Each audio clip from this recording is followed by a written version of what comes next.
28-year-old Richard Cowden, his 22-year-old wife Belinda June, their children, 5-year-old David James and 5-month-old Melissa Dawn and their dog Droopy, went camping in the Siskiyou Mountains near Carberry Creek in Copper, Oregon, from August 30th to September 1, 1974, over the Labor Day weekend.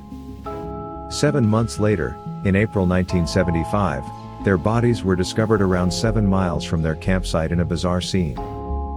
Described as one of the most haunting and baffling mysteries in American history, the killings of the young Cowden family in 1974 remains unsolved to this day.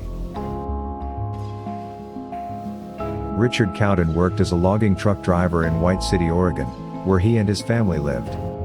The Cowden family loved to camp, but they had not planned to go camping that Labor Day weekend of 1974. But as their plans changed, Richard and Belinda decided to hike up to the Siskiyou Mountains for a family trip on August 30, 1974. They reached a campground near the Carberry Creek, an area they were familiar with.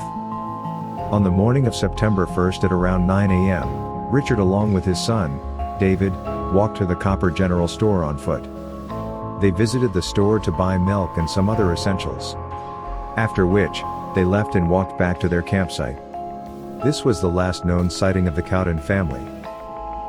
That evening, Belinda's mother, Ruth Grayson, who lived less than 1 mile from the campground, was expecting the family to come over for dinner on their way home. After they failed to show up, she went over to the campsite to see if there was a problem. When Ruth arrived, there was no sign of the Cowden family, and the truck was parked up with the keys on a picnic table. A plastic dishpan full of cold water lay on the ground, and Belinda's purse was in plain sight on the table. A diaper bag and camp stove were set up, and a half-finished carton of milk was also present, which was the same milk carton bought at the store earlier in the day. Strangely, Richard's expensive wristwatch and wallet were on the ground. There was also an open pack of cigarettes, which was the same brand that Belinda smoked. And the truck appeared untouched, which contained their clothing, with only the bathing suits missing. This discovery of a freshly abandoned campsite unnerved Belinda's mother, who left the campground after waiting for an hour to notify the authorities. The sheriff, troopers and the District 3 office of the Oregon State Police arrived at the scene. Lieutenant Mark Keyser, who headed the case, would later state that the investigation had been delayed for a day, because of the lack of indication that anything violent may have occurred at the campsite.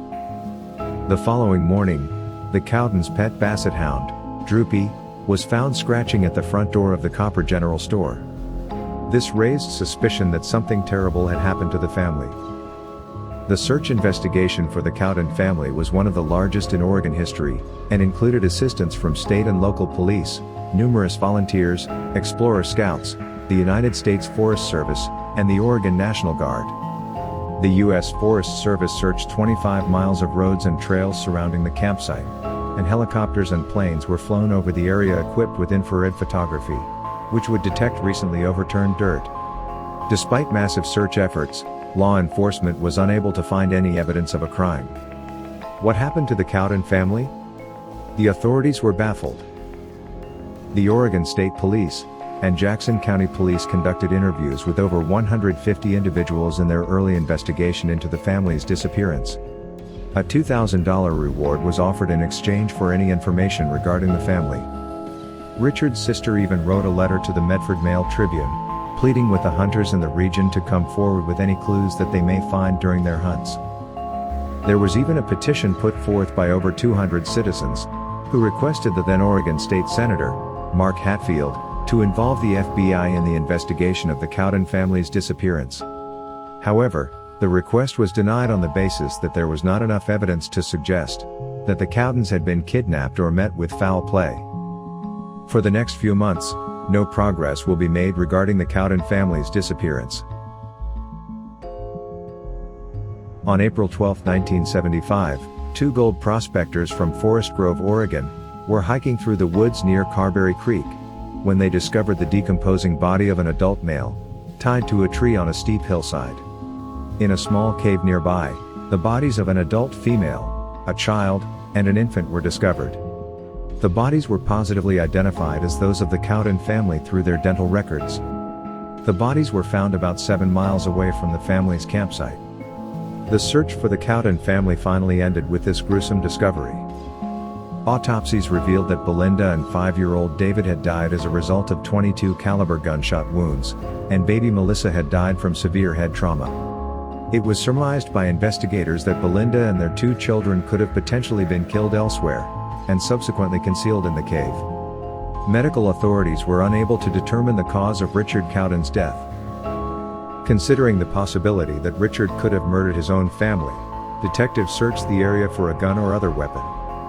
If Richard was indeed responsible for the death of his family and his own suicide, then some sort of weapon would still be around.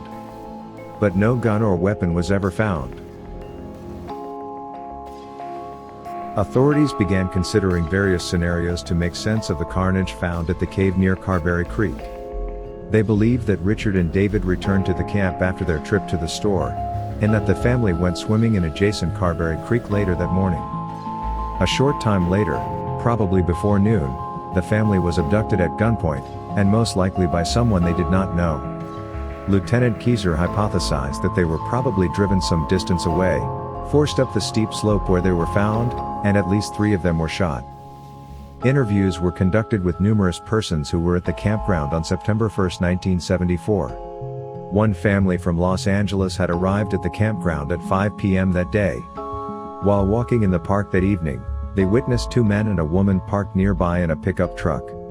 They recalled that they looked like they were waiting for the family to leave.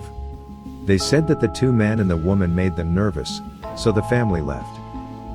Based on the location of Belinda's and the children's bodies inside the cave, Lieutenant Keyser suspected that the person responsible was a local resident who knew the area, and was aware of the cave location. After the family's remains were recovered, a resident of Grants Pass who had volunteered in the initial search, told police that in September, he had searched the cave where Belinda and the children's bodies were found, and that they were not there at that time. Authorities later confirmed this claim. Law enforcement considered Dwayne Lee Little of Rouge, 25 at the time of the family's disappearance, a suspect in their murders. Little had been paroled from the Oregon State Penitentiary in Salem on May 24, 1974, 3 months prior to the Cowdens' disappearances. At age 16, in 1964, he had raped and murdered teenager Orla Faye Phipps. State police were able to determine that Little had been in Copper over the Labor Day weekend, at the approximate time the Cowden family disappeared.